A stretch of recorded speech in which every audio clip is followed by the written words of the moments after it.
It's Segilola Salami. It is the Segilola Salami Show. I'm still at Capital Crime, and so I've got my next guest here with me. It's a nice sunny day in London, and it's just really nice being in a festival and being able to record and chat, with my guest one on one. As normal, I think it's better for my guests to introduce themselves because I think they can do a better job of it than I can. So, who have I got here with me today? Oh, you've got me. I am LISA JEWELL. I have been writing novels since 1990. My first novel came out in 1999 and it was called Ralph's Party. And that was a romantic comedy set in South London. Since then I've written another 16 novels. I've moved from romantic comedy into the thriller genre. And my latest novel is called The Family Upstairs, which came out in August and is the story of 25-year-old Libby Jones, who's just found out that her birth parents, she was adopted as a baby, have been holding something in trust for her 25th birthday, and she's just found out that it's an 8-bedroom mansion in Chelsea, which is very nice. But she's also found out, she's discovered that she was found as a baby, 10-month-old baby, in a cot in the first floor of this mansion in Chelsea by the police after an anonymous tip-off, and she was in a cot. Meanwhile, downstairs there were 3 dead bodies in the kitchen on the floor. So she's been left this massive mystery to solve, not least of which is where are her brother and sister, who were teenagers at the time that she was discovered.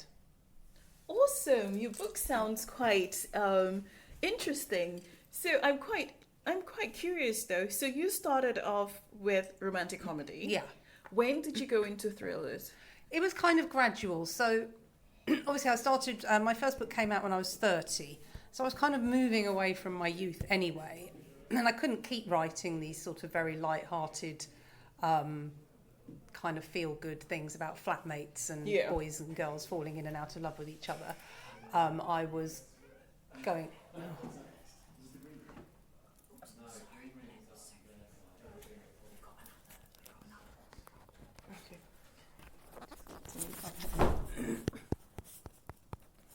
Okay, just continue. I was going into my 30s, I got married, I had children. Obviously, I was changing. So I started writing less romantic fiction and more sort of theme-led fiction about families, about marriage. Okay. And I found that the themes were getting darker and darker and darker. And then I wrote a book called The Third Wife, which was about a man who's been married 3 times. And it was about the theme of how that impacts on the children left behind when their dad keeps leaving and going, having children with other women. And I got halfway through that and realised that it wasn't enough for me, that I kind of moved up. I'd gone as far as I could with writing about families, just in the form of families. Yeah. So I took The Third Wife and I wrote a prologue where she's thrown under the wheels of a night bus on Charing Cross Road under very suspicious circumstances. So I think that's when I crossed the Rubicon from writing family dramas into writing more of thriller type books. And at the same time as that happened, I also changed editors at my publishers, and the editor who took me on purely by chance was their crime editor. So I think it was perfect timing because I was ready to start killing people and she is very used to publishing books about killing people. So so it was a perfect timing and a perfect combination. Okay. So how many thrillers have you written since then? I think 6. I think The Family Upstairs was my 6th thriller since The Third Wife. Yeah. Okay. And when did that come out again? Family Upstairs came out in August. Right. So, what... Okay, before we even go back to people, let's sort of take a step back. So just sort of tell us a bit about your life and, something that the press doesn't know about you, but somehow how you then ended up, next to me having a chat with me. Something that the press doesn't know about me but that didn't stop me from being in the... No, that sort of led your life, that sort of angle. Okay. Well, I don't know if the press don't know, but I think it's quite interesting that I was a secretary. I don't think very many best-selling novelists started off their writing careers as secretaries. And yeah, so I was working for a firm of shirt makers in Battersea, in their head office, and I started off as a receptionist, and then I was promoted to be the PA to one of the directors, and at that point I was so happy in that, working for that company in that role, being a secretary. And if somebody had asked me about my ambitions and my goals, I would have said I'd really like a pay rise. And that was as far as I could see. I didn't ever look beyond my next pay rise. That was all I could see. And I could never have imagined that I would have had a really, really successful creative career of my own. I could never have imagined that any of this was going to happen to me. It was all very, very fluky. It all happened, fortuitous conversations with people that led to me experimentally writing a couple of chapters and then experimentally sending them out to some agents, and then one agent saying, God, actually, this is quite good. Let me see if I can get you a publishing deal. Which led to me then having to write the book. But yeah, so I think it's interesting that I managed to get to this position of having a #1 best-selling novel in the UK and a really long, satisfying 20-year career, having never given it any thought up until the minute that it actually happened to me. So when did you quit your job as a secretary? I quit my job as a secretary. Well, I'd already been made redundant, unfortunately, and I was very, very sad about that. And I was temping. So yeah, I signed up with some temping agencies and was temping. And it was while I was temping that I got this phone call from the agent. So I carried on temping while I was writing the book. I thought there was no point in getting a full-time job now, just in case. And then I delivered the full manuscript to her a year later, and she got me this 2-book deal with Penguin. Wow! And because I was temping, that's it. I didn't have to sort of officially stop working. I just sort of said, okay, well, I won't be signing on for any work next week. Bye. I'm off to be a writer now. So yeah. Awesome. Okay, so this, and I know that a lot of my listeners who are authors and non-authors, they're always curious, and I'm always curious when I speak to an author who gets a publishing deal, right? Because with the world the way it is, a lot of people can be self-published now. But then when someone says that they get a publishing deal, we sort of imagine that you've got lots of zeros and you get a paycheck up front. Is that how it worked for you? Well, in a way, I mean, compared to what I'd been earning as a temp, the deal that my agent struck for me with Penguin was ginormous. It was life-changing. It was like, okay, I don't have to go back to temping agency next week. This is enough money now. But you're right in as much as you don't get a check with loads of zeros on it. So it's, so it was a 2-book deal. I'm sure you know all this, but just for your listeners, in case they don't know it, they give you what's called a signature advance, which is a third or a quarter of the full advance when you sign the contract, and then the rest of it you get in dribs and drabs. So you get a bit when you've delivered a novel, you get a bit when they publish it in hardback, you get a bit when they publish it in paperback. Okay. So it's a lovely number with lots of zeros on it, but it has to last quite a long time, and you only get it in little chunks. But luckily for me, I was published at a time when the publishing industry were going mental over young women's fiction. It was just post Bridget Jones. The publishing industry had more money than sense at that time. And I think, were I to come with the same manuscript now and come to Penguin, they might have bought it, but I don't know, maybe one less zero on the on the advance. It was a very, very good time to be writing what I was writing at that moment. Awesome. So from that first deal, how have you seen yourself grow to where you are today? I mean, it's interesting because that book was a massive success. It went straight into the top 10 at number 3, Ralph's Party, and it was the best-selling debut novel of that year, and I was all over the broadsheets, I was on the telly. It was a massive, massive deal. It was an incredible fairy tale year for me. What was this book again This was called Ralph's Party, right? Okay. which came out in 1999. And then the next book did really well as well, and you just don't know. I didn't know where I was headed from that point on. I knew that those 2 books had done well enough that the publishers wanted to sign me up for another 2 books. So I started writing my 3rd book, and then my 4th book, and then my 5th book. And then you kind of think, hold on, this is sort of all... the sales just started. There's a plummet, definitely not plummeting, but this very gradual drop-off and drop-off and drop-off. And no book ever kind of looked like it was going to start selling massively again, which is fine, because I was always selling just enough to be able to stay as a full-time writer, just enough for my publishers to want to keep publishing me and not drop me.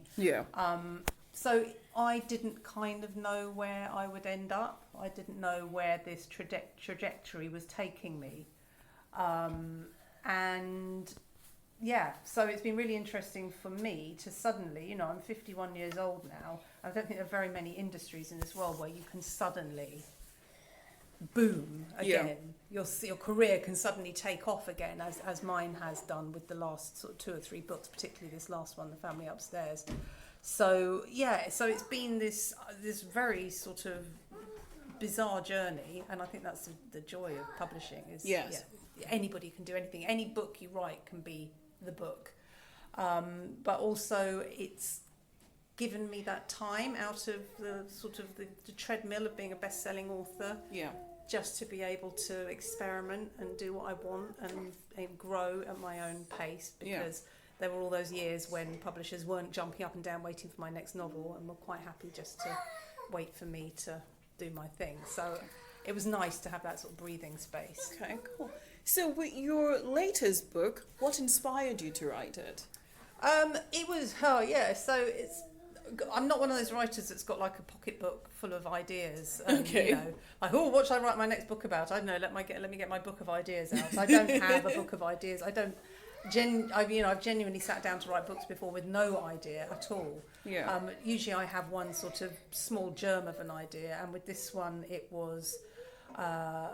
I saw a woman when I was on holiday in 2017 with my family, and she was she had a sort of slightly desperate air about her. She was very, very thin, very suntanned. She looked like she'd spent the whole of her life on a beach, and she was she had very long hair, and she was quite scruffy, and she was dragging these 2 small children into this private member's shower block where she clearly wasn't a private member.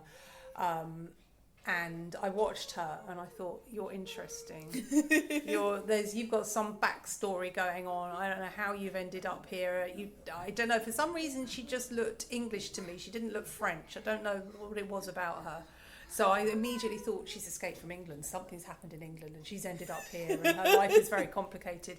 And I just went away and I couldn't stop thinking about this lady. And the more I thought about her, she grew layers and layers and layers. And then I decided on a backstory for her, which was that something shocking happened to her in a mansion in Chelsea in the 80s, and so it was very much a tiny little seed. The character just spoke to you after... She really, it was fleeting. I must have seen her for all of 3 or 4 seconds, and then she was gone, and it was like, you're interesting. And that's quite often the way for me with my novels. It's just a little thing that lodges itself like a pip in your head, and it's sort of, So I was going to ask, but I think I know the answer, right? Because on Goodreads, and this is like, like social media for book lovers, right?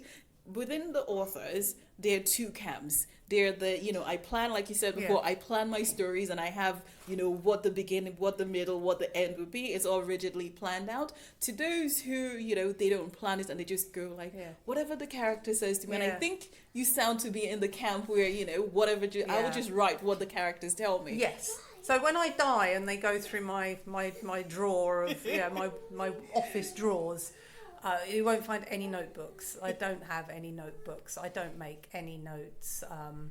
The only way I can work out what my book is to write 1,000 words a day and see what it is as I'm writing it.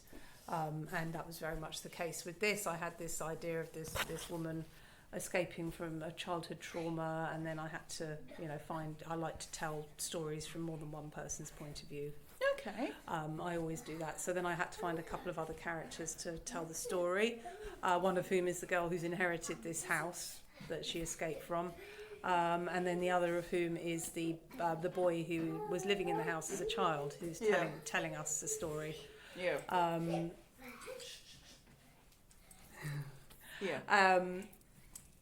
So I had that. I had my three people, and I knew what part they were going to play in the telling of this story, but I didn't know what the story was, so I just had to let them work it out for me as I wrote. So how did the additional characters, how did they birth themselves in your mind?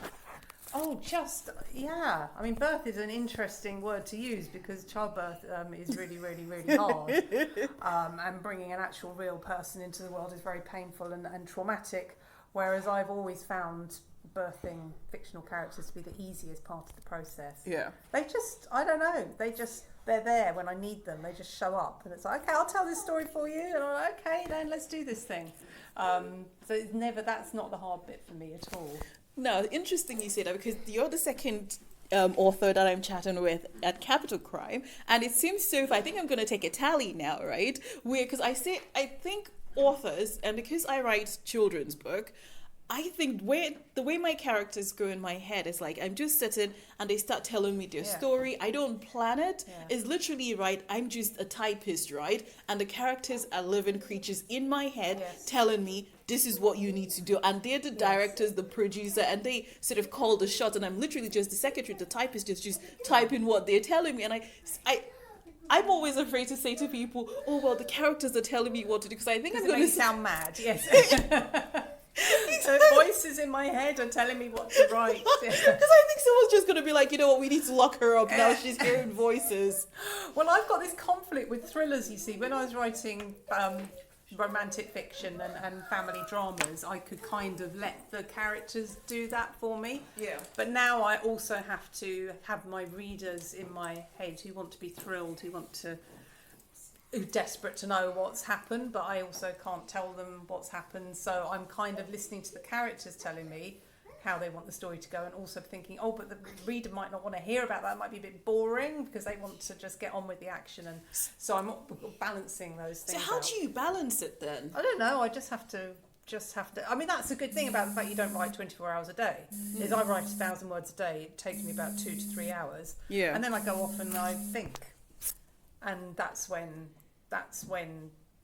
So I'm now then not talking through my characters anymore. They've gone quiet, and then I can just look at what they've done today, where I've got them to, or where they've got themselves to, as you say, and work out the best way to tell the next bit of the story without giving away too much, and knowing that the reader is still going to be desperate to find out what happens next. Awesome. That sounds really interesting.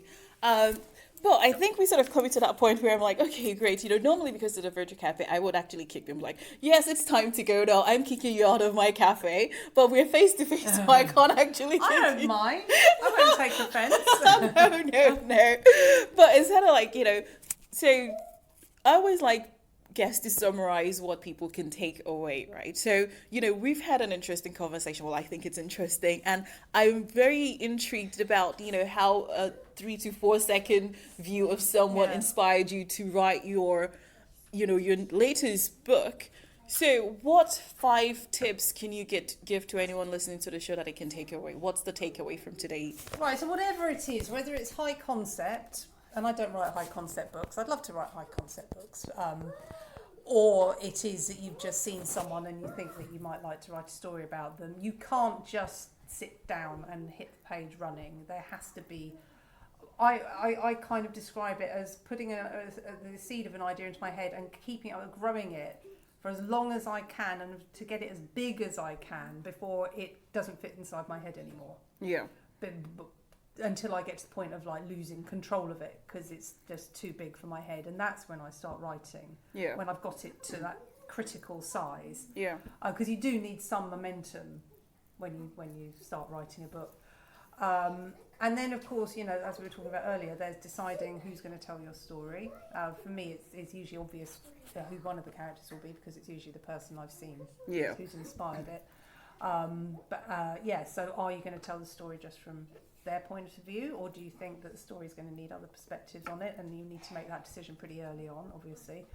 And then the other decision you need to make pretty early on is where you're going to start telling the story.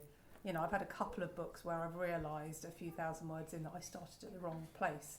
Right. Yeah, so I've either had to reverse and think, okay, no, we need to go 6 months back. We're way too close to the action here. We need to go back, or, you know, conversely, go forward.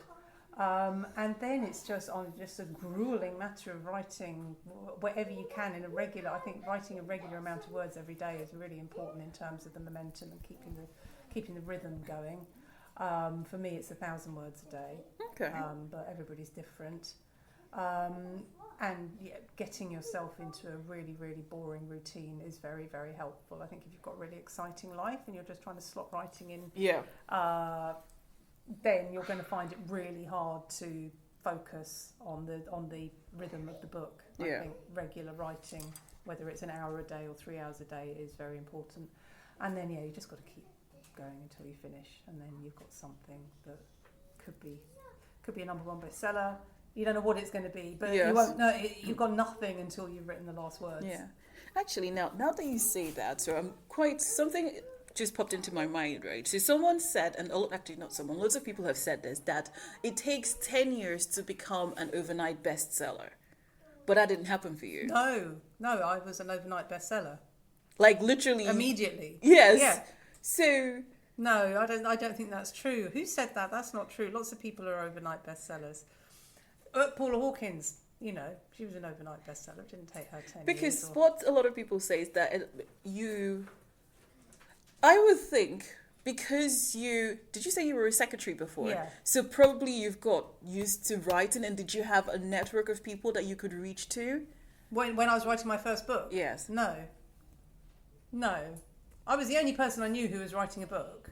Right. I didn't know any other writers. I didn't know any other writers until I became a writer, and now I know loads of writers. But no, when I was writing that book, I didn't know any other writers.